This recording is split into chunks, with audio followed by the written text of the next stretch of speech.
Good morning, children. Today we will start the new lesson in history, the first cities. Cities मतलब शहर. Children, अभी तक हम लोग ने पढ़ा कि किस तरह से इंसान छोटी छोटी जगह, छोटे छोटे गाँव में जहाँ उसके खेत खलियान थे वहीं रहने लगे. कैसे उसने how he learned the craft, writing, seal making, producing goods, making jewelry, all these things he learned. But now he was leading a settled life. So, the first thing that we will learn, you see that all these ancient civilizations, they were urban civilizations. Then they had trade relations with one another. Then about the religion, the type of society they had, the type of economy, political culture they had. हम पढ़ेंगे ये कैसे settlements थे, ये urban थे या rural थे, गांव के थे या शहर के थे. उसके बाद इनका बिजनेस ट्रेड कैसा था, कैसे इनकी जीवन चलती थी, और उसके बाद कैसा इनकी सोसाइटी थी और क्या इनका धर्म था. One thing is very common that all these ancient civilizations were called river valley civilizations. इनको एक कॉमन नाम दिया गया था, रिवर वैली. यू सी इस मैप में आप देखेंगे जितना भी ग्रीन ग्रीन है वो सिविलाइजेशन है. Egyptian civilization, Nile river. Mesopotamian, Tigris and Euphrates. Indus civilization, river Indus.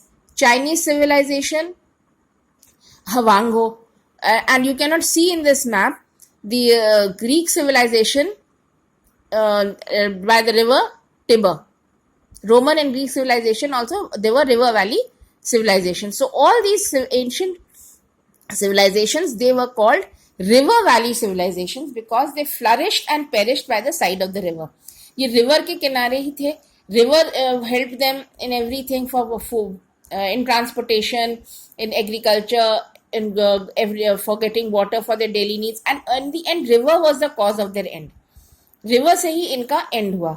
So all these ancient civilizations were called river valley civilizations because they flourished and perished by the side of the river. जितने भी ancient civilizations थे इनको river valley civilization इसलिए कहा जाता था क्योंकि river के किनारे ही ये बसे, रिवर के किनारे ही ये पनपे, और रिवर से ही इनका एंड भी हुआ. चाहे बाढ़ आ गई हो, चाहे सुनामी आ गई हो, चाहे रिवर ने अपना रास्ता बदल लिया हो, कुछ भी हुआ होगा. Now here there are four ancient civilizations: China, Hwang Ho, Egypt, Nile, Mesopotamia, Tigris and Euphrates, and the Indus Valley civilization next by the river Indus.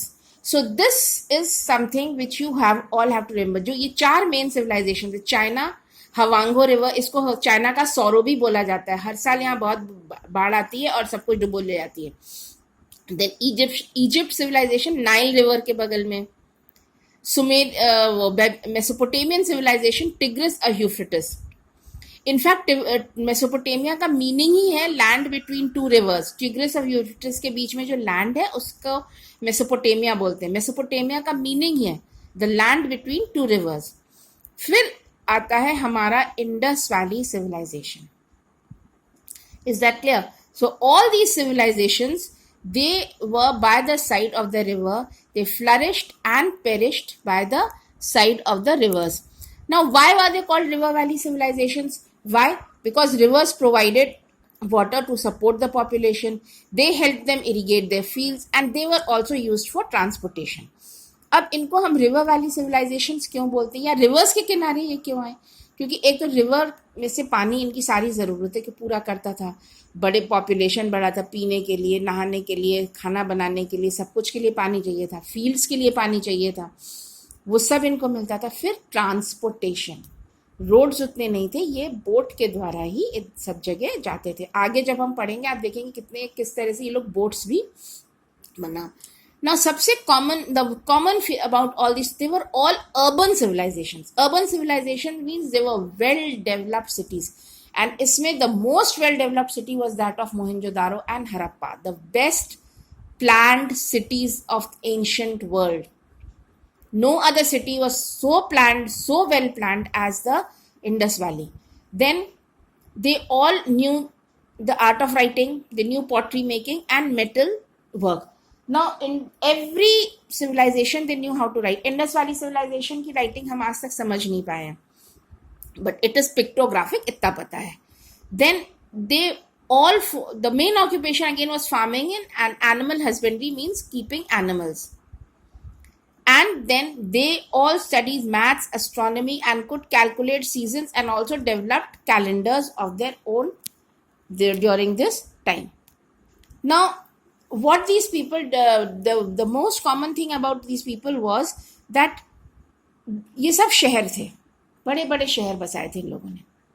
ठीक है, इन लोगों को ये भी पता था कि लिखते कैसे हैं, बर्तन कैसे बनाते हैं, और मेटल का काम कैसे करते हैं. फिर ये मेन ऑक्यूपेशन था फार्मिंग एंड एनिमल हस्बेंड्री, और इनको मैथ्स और एस्ट्रोनॉमी, मतलब चतारों की पढ़ाई वगैरह, गिनती वगैरह इनको आती थी. इस तरह से इन्होंने अपना जीवन ये बिताते थे. आगे अब कल हम लोग शुरू करेंगे इंडस वैली सिविलाइजेशन के बारे में. Is that clear? Thank you.